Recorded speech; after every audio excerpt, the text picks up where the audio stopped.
1년에 250만 원씩 퇴직금 적립해서 50 받으려면 몇 년 다녀야 되는지 아세요? 2000년을 다닌 거 2000년을 지금 곽상도 아들은 화천대유에서. 곽상도 아들 예수님설이 나오는 이유입니다. 윤석열, 홍준표든 기본적으로 정권교체를 바라는 사람들이 한 명한테 표를 몰아줄 거다. 누가 들으냐 중요한 게 아니고 우리가 원팀, 빅팀 플러스 알파팀을 만드는 게 더 중요하다. 아, 정말 정답을 말씀해 주셨네요. 걔들은 원수를 갖겠다는 생각이, 우리 국민 거의 30%가 네. 박근혜를 감옥 보낸 복수를 하겠다. 이번 대선에 지금 아마 피바람일 거라고 저는 보는 사람이에요. 걔네들 눈빛은 핏빛으로 지금 물들어 있어. 예, 무섭습니다, 여러분. 무조건 이겨야 된다. 이거는 개인력을 위해서도 이겨야 되지만 대한민국 미래를 위해서도 이겨야 맞습니다. 된다. 정말 단일 대호가 되도록, 원팀이 되도록.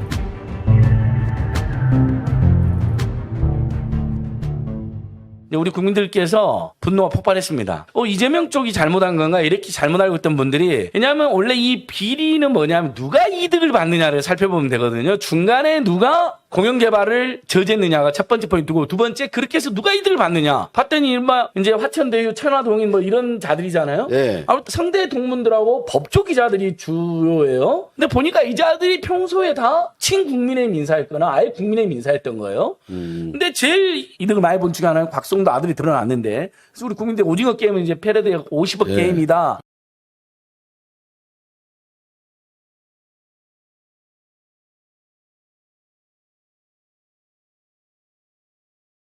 이제 화천대유가 아니라 곽천대유라고 이제 국민의힘이 아니라 아빠임이다 이런 나이가 난 거예요. 근데 거기에다 보니까 이성문 500만 원, 한나라당 청년이 부위원장 했던 남욱이 500만 원, 남욱의 부인 전직 기자도 500만 원, 성남의 뜰 컨소시엄 또 정영학 경영사도 500만 원, 이런 식으로 자기들이 2,500만 원을 곽상도한테 몰아준 것도 확인된 겁니다.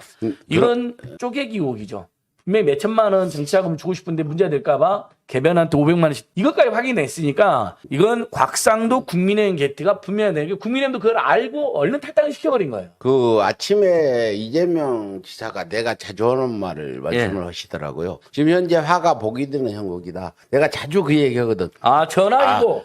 전화위복. 세웅지마. 일제 그 경제 침략, 일본 경제 침략도 우리가 이렇게 전화위복 됐고, 코로나 상황도 엄청 우리 망할 줄 알았잖아요. 처음 터졌을 때. 네. 이렇게 됐고 하는데, 대장동 사건 보면서 화가 복이 되는 형국이다 했는데 저도 공감하고요. 대한민국은 지금 구군이 좀 열려가지고 화가 항상 복이 되고, 국힘당이 아무리 발악을 하고 사기극을 벌려도 절대 이 국민들을 흔들리지 않을 거다, 이렇게 말씀드리고. 여러분, 제가 재밌는 이야기 하나 해드릴게요. 곽상도 아들이 이번에 퇴직금을 받았다는 50억.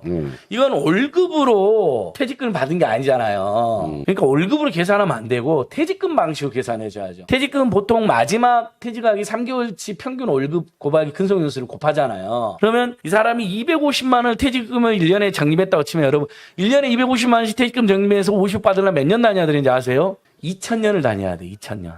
목사님. 예수님 시대부터, 예수님 아니에요? 그러니까 예수님이랑 예수님. 비슷한 시기에 태어나서 이놈이 그때부터 회사에 다니면서 월급 200만 원씩 받고 퇴직금 250만 원씩 적립해서 2000년, 서기 2000년이 지금이 돼야지 퇴직금을 50을 받을 수 있는 거예요. 곽상도 아들 예수님 네, 소리네. 곽상도 아들 예수님설이 나오는 이유입니다. 2000년을 다닌 거, 2000년을 지금 곽상도 아들은 화천대유에서 주역 시대부터 다녔다는 이야기도 있잖아요. 그렇죠, 화천대유나 예. 천화동이 주역 용어여가지고. 단군하고 알던 사이일 거라는 얘기도 있고. 대장동 게트에서는 대반전이 일어났습니다. 끼리만 웃고 있을 일이 아니라 대대적으로 홍보하고 국민들에게 널리 알려서 이참에 국민의힘 곽상도 게트로 가루를 만들자, 우리도 이자들을 언론이 안 알리니까 이렇게 하고, 그다음에 우리는 온팀이 되고, 저쪽은 그러면 당황합니다. 벌써 난리가 났습니다. 그다음에 윤석열이 지금 청약 통장도 모르고 작전 계획도 모르고, 그러니까 저쪽은 지금 실력이 다 드러나고 있잖아요, 여러분. 그리고 오늘 또 나온 뉴스 중에 네. 미국에서도 그 얘기를 했어요. 아, 미국에서까지. 네, 미국에서도 핵 관련해서 이야기를 하니까 너무 모른다, 너무 무지하다. 네, 지지할 수 그러니까, 없다. 아주 무지하다. 네, 네. 근데 너무 저기, 무지하다. 근데- 그래서 만약에 그런 사람이 된다고 하면 우리나라가 어떻게 되겠습니까? 근데 저 목사님, 네. 그 우리가 대선을 쉽게 이기는 방법은 저쪽에서 윤석열이 후보로 나오는 게 제일 쉽게 이기겠다는 의견이 높아지고 있네요. 그런 어떻게 설도 보세요? 많습니다. 어떻게 보세요? 그거 좀, 아니, 우리 저는- 윤석열을 저쪽 그 후보가 되도록 하면 우리가 쉽게 이기겠다는데 우리는 무조건 이겨야 되잖아요. 그 부분에 아니, 한번 말씀 좀 해주세요. 저는 지금 정치평론가들은 네. 윤석열보다는 홍준표 까다롭다고 이야기를 많이 합니다. 네. 근데 꼭 그렇지만 저는 않다고 봅니다. 예. 그런 면이 있죠. 그냥 윤석열보다는 홍준표 흠이 덜하죠. 상대적으로. 그렇지만 지금 윤석열이는 여야 할 것 없이 막 수사를 한 공정한 사람으로 지금 알려져 있는 거예요. 예. 그 국민들이 지금 그쪽에 가 있는 거고 보통 사람들이 한번 믿기 시작하고 응원하기 시작하면 저희도 그런 오류가 있었던 것처럼 한 몇 년은 막 따라다니잖아요. 이게 대선 윤석열 지지 의외로 안 떨어지고 조금만 떨어지고 버티는 이유라고 보거든요. 그래서 윤석열 후보가 될 가능성도 있다. 이렇게 봅니다. 근데 본선에서는 저는 윤석열이 더 나을 수 있다고 보지만 윤석열이든 홍준표든 기본적으로 정권 교체를 바라는 사람들이 한 명한테 표를 몰아줄 거다. 그러니까 누가 들으냐 중요한 게 아니고 우리가 온팀, 빅팀 플러스 알파팀을 만드는 게 더 중요하다. 이렇게 봅니다. 아, 정말 정답을 말씀해 주셨네요. 예, 윤석열이 가든 홍준표가 가든 저쪽 저쪽에 결집합니다. 결집하는 건 똑같다. 거기다 또 안철수까지 더하면은 예. 결집이 더 강화될 거다. 아, 정말 좋은 말씀 했는데 우리는 그럼 누가 후보되는 거 신경 쓰지 말고 우리 내부에 어떤 분열 없이 또 중도에 있는 분들 한 분이라도 우리가 우리 측에 와서 투표할 수 있도록 이렇게 만드는 이런 일들 하면 되겠습니다. 저쪽 그래서 신경 제가 쓰지 말고. 온팀, 거기다가 온팀인데 더 커지는 빅팀, 거기다가 플러스 알파, 중도층, 무당파층까지 플러스 알파, 플러스 알파팀. 이렇게 돼야 된다는 거죠. 아, 이번 주에는 지금 이제 2차 경선이라는 발표가 인천에서 있어요. 제주도에서 금요일 날 하고 토요일 날 부산, 그 다음에 인천. 저는 이제 한 바퀴 뺑 돌아서 제주도에서 갔다 올 이번 또 건데. 이제 제주도 갔다 부산 갔다가 이게 한 바퀴 뺑 도는 것도 인천까지. 그래서 이번 주에는 결정이 나거든요. 네. 경선이. 만약 결정이 나서 어느 후보가 딱 정해졌다. 그 후에 우리가 어떻게 해야 될지 그 부분 좀 말씀해 주세요. 그때부터는 무조건 온팀, 빅팀 플러스 알파팀. 그 다음에 좋은 정책으로. 근데 이 정책과 공약으로만 승부를 걸면 안 되고 지금 문재인 정부 하에서 할 수 있는 것들도 해버려야 돼요. 아. 국민정부 100% 주는 거, 그다음에 소상공인들 피해보는 거 조금 더 화끈하게 해주고 제대로 해주고, 그다음에 철도, 고속철도 같은 거 빨리 통합해서 철도 요금 인하하고 할 수 있는 건 빨리 해버리자는 겁니다. 또 있어 한 가지. 네. 지금 현재 서울 남북 정상회담 얘기가 나왔는데 너무 좋죠. 이거 다시 저쪽에서 지금 화답을 하는데 저는 이 연말까지 그러던 희소식이 있을 거라 보는데 어떻게 할 보세요? 겁니다. 한다고 지금 저도 한다고 보고요. 노무현 대통령이 했을 때는 이명박이가 될 가능성이 매우 높은 때여가지고 사실 14선에 좀 힘이 빠져 있는 상태잖아요. 그렇죠. 지금 예. 그렇지 않습니다. 예. 지금은 거의 지금 정권 말인데 지지율 50% 안팎이 나오는 거잖아요. 예. 그러니까 제가 말한 국민정부 100% 지급하고 소상공인 피해지원금 제대로 주면 지지율 50% 넘어갈 수도 있습니다. 이번에 그 조를 찬스를 국민의힘하고 홍남기가 88%는 주는 걸 해가지고 놓쳤잖아요, 여러분. 지금이라도 바로 잡아야 됩니다, 여러분. 경기도에서 충청남도, 전남, 강원도는 지금 재난이용 100% 준다고 엄청 늘어나고 있습니다. 역시 서울, 부산, 대구가 안 해요. 그럼 다른 민주당 지역구라도 제가 확산시켜. 참고로 여러분, 오세훈 저희가 저번에 양희삼 목사님이랑 배은정 대표님 제가 고발했는데 오세훈 드디어 기소 의견부로 경찰에 오늘 송치했고요. 네, 송치했어요. 이번 네. 토요일 날 윤석열, 오세훈 일당 타진하자, 일망타진하자. 다시 한번 2차 촛불 집회도 있습니다. 2시부터. 예. 예. 그래서 지금 그 종전선언 유엔에 가서 5번 계속 또 우리 자랑스럽게 우리 대통령이 매년 유엔에 가서 이렇게 예, 연설을 하고 대통령만 오는 고생 대통령 많으셨죠. 우리 역대 문재인 대통령이 했는데 문재인 대통령 욕하는 분도 계시지만 또 잘하는 부분도 있으니까 후에 다음 지금 민주당 대선 후보 1위 달리는 분이 또 받아서 잘할 것 같지 않아요? 많이 된다면 아이, 그럼. 이런 상황인데 나경원이가 북미 회담할 때 미국 가서 방해하러 다녔잖아. 국민의당 하지 말아달라고. 이준석이 가서 또 종선 선언하지 말라고 갔다는데 이분 요놈들은 아주 맞습니까? 김기현이가 도둑놈의 수계라면 요놈들이 아주 민족 반역자의 수계입니다.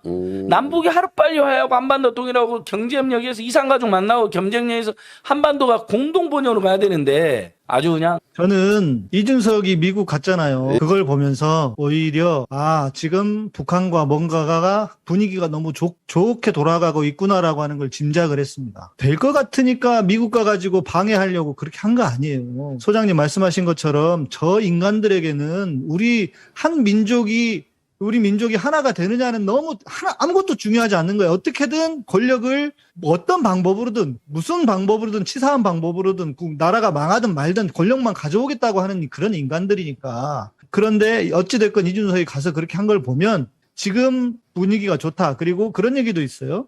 중국이 동계올림픽을 해야 되는데 중국이 입장에서 뭔가 좋은 분위기를 만들어내려고 하는 것이 무엇일까? 그거는 북한하고 우리가 화해가 되고 뭔가 종전선언까지 이끌어가는 것은 중국도 지금 지지하고 있다. 미국만 좀 그렇군요. 시큰둥하고 있다고 하는 건데 그러니까 이 자기들의 동계올림픽이 좀 성공화시키기 위해서 이슈를 만들기 위해서 중국이 오히려 북한에게 야, 뭔 소리야 하면서 압박을 넣어서 좋은 분위기로 만들어가고 있다고 하는 그런 이야기도 있거든요. 그러니까 지금 상황은 상당히 좋은 분위기다. 여기서 미국만 좀 더 이렇게 전향적으로 나서면 전체적으로 좋아질 것 같은데 그거 방해하려고 이준석이 간 거다. 너무 분위기가 넘어갈 것 같으니까 그런 거거든요. 그러니까 제가 볼 때는 오히려 좋은 상황이 될 수 있다. 훨씬 더 남북한 관계는. 대선 방해하러 간 거죠. 남북 정상회담이나 남북 화해가 되면 우리 민족도 살고 대선에서도 민주당 유리해지니까 그 둘 다를 방해하러 간 민족 반역자의 대선 이제 개입을 한 건데 자 근데 이준석이가 역량도 없고 경험도 없는 애가 사실 송영길 대표는 굉장히 외교 전문가예요. 그리고 중국이나 미국을 여러 번 왔다 갔다 그렇죠. 하면서 굉장한 역량을 쌓았어. 그러니까 문재인 대통령하고 송영길 대표 가니까 그냥 자기도 불안하니까 초조하니까 따라갔는데 가서 문재인 송영길 대표가 잘한 것을 그래도 야당이지만 우리도 지지합니다. 이게 보통 다른 나라에서 그렇게 해줘요. 한 목소리 해줄 건 해주는데 가서 또 제2의 나경원 민족 반역자 역할을 하고 온 거죠. 이준석 씨는 이번에 또 찍힌 겁니다. 왔다 갔다 해요. 어쩔 때는 조금 국민의힘 내에서 그나마 이빠른 소리 하긴 하는데 아무튼 국민의힘이 조급하긴 한 것 같아요. 막 지금 맞습니다. 한참 분위기 지난 보궐선거 이기고 정권 다 가져간 것 같았는데 아니거든 지금. 네. 예, 이래서 막 미국도 쫓아가고 뭐 오늘 또 그 국민의힘 뭐 대장동 개발 특위가 성남시청 가서 기자회견하는데 우리가 또 직접 질문도 한 영상도 올렸어요. 네. 도대체 그 곽상도 사퇴했는데 어떻게 생각하냐 물어봤더니 김은혜인가라고 있죠. 그 특위위원장이라는데 그건 나는 모른다. 당에서 한 일이라. 아니 도대체 얘들은 그냥 자기 어떤 빠져나가는 미꾸리 마냥 이런 발언인지 당에서 하는 일이나 특위하는 일이 똑같지. 같은 국민의힘 당에서 하는 일인데 예, 이렇게 그래서 제가 얘기하더라고. 대표님 이번 주 수요일 날 여러분 다시 우리 민주시민 기동단 네, 그거 좀 홍보 좀 해주세요. 50개 단체들이 곽상도 일단 고발하고요. 네. 토요일 날은 제2차 촛불행동 합니다. 네. 검언개혁 제2차 촛불행동 윤석열 꺼져 오세훈 꺼져 곽상도 꺼져 이런 2차 촛불행동 1차 때 수만 명이 동시에 접속하셨는데 줌으로 그다음에 유튜브로 그다음에 캔들 액션 넷 사이트로 했는데 2차 때는 아마 더 많은 분들이 수십만 명이 온라인 집회를 해주실 것 같고요. 수요일 날 곽상도 일단 고발도 많이들 응원해 주시면 고맙겠습니다. 윤석열이가 저렇게 양아치 짓을 하고 속빈 강정 같은 인간이고 그렇게 다 드러나는데도 보시면 윤석열 지지율이 안 빠지고 있습니다. 왜 그럴까 생각해 보면 그만큼 저쪽에 있는 수구 세력들은 정권 교체에 대한 열망이 너무 크다는 거예요. 그러니까 정권을 교체해 줄 만한 윤석열이 자기들이 볼 때도 부끄럽고 쪽팔리고 창피하겠죠. 자기들도 사람인데 왜 안 그러겠습니까? 그러나 그럼에도 불구하고 윤석열이를 여전히 지지하고 있는 것은 정권 교체에 대한 열망이 갈망이 너무 크다. 결국 제가 아까 선거는 전쟁이라고 했는데 우리도 어찌 보면 이거 보이지 않는 전쟁이란 말이에요. 그러면 선거는 이 전쟁에서 더 열망이 크고 갈망이 큰 쪽이 이기는 것 같아요. 그러면 우리가 여러 가지 뭐 문제들이 우리 내부 안에 있지만 그러나 그거보다도 일단은 전쟁에서는 무조건 이기고 봐야 된다. 그래서 요거 하나만 생각을 하시고 저 윤석열을 지지하는 사람들이 저 비리가 나오고 이상한 그 헛소리를 해대는데도 지지하는 걸 생각하시고 우리도 흔들리지 마시고 정말 단일 대호가 되도록 원팀이 되도록 여기에 좀 더 이제 왜냐하면 경선이 이미 끝났으니까요. 더 포커스를 두시고 더 마음을 모아주시는 게 정권 연장을 위해서 우리가 할 수 있는 일이 아닐까 생각합니다. 예, 그 양희삼 목사님 말씀 중에 저쪽에서 정권 교체 열망을 좀 저는 수정해서 말씀드리면 걔들은 원수를 갖겠다는 생각이에요. 우리 국민 그렇죠. 거의 30%가 네. 예, 박근혜를 감옥 보낸 이 복수를 하겠다. 이번 대선에 지금 아마 피바람이일 거라고 저는 보는 사람이에요. 맞습니다. 쟤네들의 여러분들은 정치인들이나 이런 분들은 현장에 안 가봐서 그렇지만 저희는 현장에 보는데 걔네들 눈빛은 핏빛으로 지금 물들어 있어. 예, 무섭습니다, 여러분. 아까 양희삼 목사님이 무조건 이겨야 된다. 이거는 개인력을 위해서도 이겨야 되지만 대한민국 미래를 위해서도 이겨야 된다. 맞습니다. 제2차 검언개혁 촛불행동 여러분들 많이들 유튜브든 캔들 액션 내시던 줌이든 제가 안내를 해드릴 테니까 많이들 돌아와 주십시오. 고맙습니다. 예.